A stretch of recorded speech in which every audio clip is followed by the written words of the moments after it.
Well, indeed, many do agree that Muhammad Ali was indeed an icon in both boxing and loved the world over. Damian Jones now looks at his incredible life.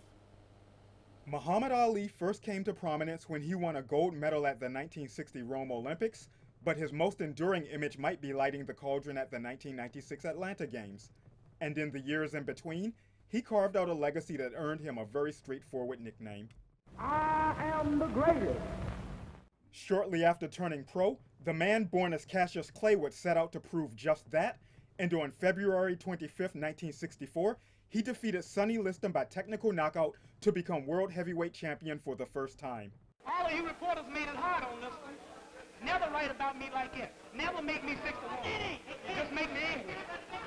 Never make me no underdog. And never talk about who's going to stop me. Well, ain't nobody going to stop me. Not a heavyweight in the world fast enough to stop me. And it would indeed be a long time before odds makers thought of the newly minted title holder as an underdog again, but his first title reign would be interrupted by a suspension when he refused to join the U.S. Army and serve in the Vietnam War. Having converted to Islam and changed his name to Muhammad Ali shortly after becoming champion, he considered himself a conscientious objector. Why should me and other so-called Negroes go 10,000 miles away from home here in America to drop bombs and bullets on other innocent brown people who's never bothered us? And I will say directly, no, I will not go. The controversy marked a major step in Ali's evolution from professional athlete to social activist, and he would throw his support behind a number of humanitarian causes in the ensuing decades. His boxing license was reinstated in 1970, but he lost the title to Joe Frazier in his third fight back from exile, the first defeat of his career. They would meet again 4 years later. I predict that when I meet Joe Frazier, this will be like a good amateur fighting a real professional. This will be like a kid out of the Olympics meeting the fastest heavyweight champion that ever lived. This will be no contest. After winning the rematch with Frazier, Ali knocked out George Foreman to take back the world title 9 months later and became the first ever 3-time heavyweight champion by avenging a loss to Leon Spinks 4 years after that. He retired in 1981 and was diagnosed with Parkinson's disease 3 years later. But undeterred by his illness, Ali traveled the globe to promote humanitarian causes for as long as he could, truly fighting until the end.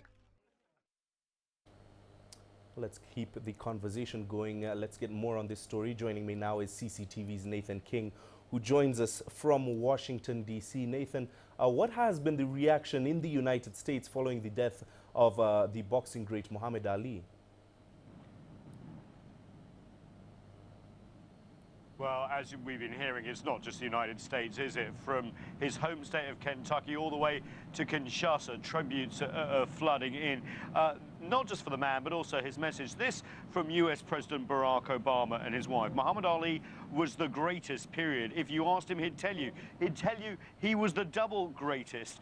And he goes on to say that everyone else would pretty much tell you the same thing. Of course, social media has been alive with so many comments and tributes, but perhaps the most poignant is from his daughter, Hannah Ali, who was actually at his bedside when he died. And she tweets this: all of us were around him, hugging, kissing him, holding his hands. All of his organs failed, but his heart would not stop beating. For 30 minutes, his heart just kept beating. No one had ever seen anything like that. That's his daughter, Hannah Ali, on Twitter. But of course, the sporting world, of course, paying tribute, especially some of his former opponents. This from George Foreman: one of the greatest human beings I have ever met. God came for this champion. So long, rest, great one, that one from Mike Tyson as well. So some really heartfelt tributes as we pay tribute to this man, both in the ring and of course so outside it. Indeed, touching words there, Nathan. But of course, he was known for more than just his exploits in the ring. Beside being a boxing legend, what else can he be remembered for?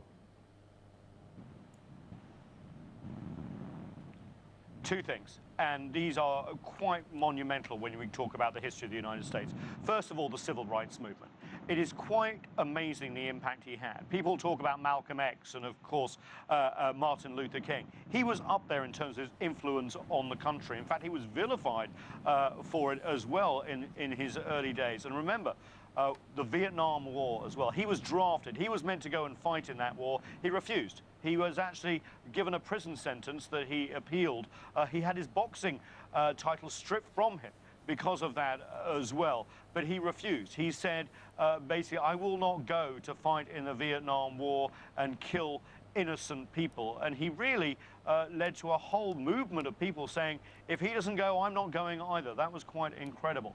But later in life, after, as you said, the diagnosis of Parkinson's disease, he also became a messenger of peace around the world, part of the United Nations makeup, but almost bigger than the United Nations himself, traveling the world and trying to unite people. He was remembered all over the world. Africa, of course, has a soft spot for Muhammad Ali, but Asia too. He visited China several times, even helped reviving the sport of boxing, which is of course banned at one time.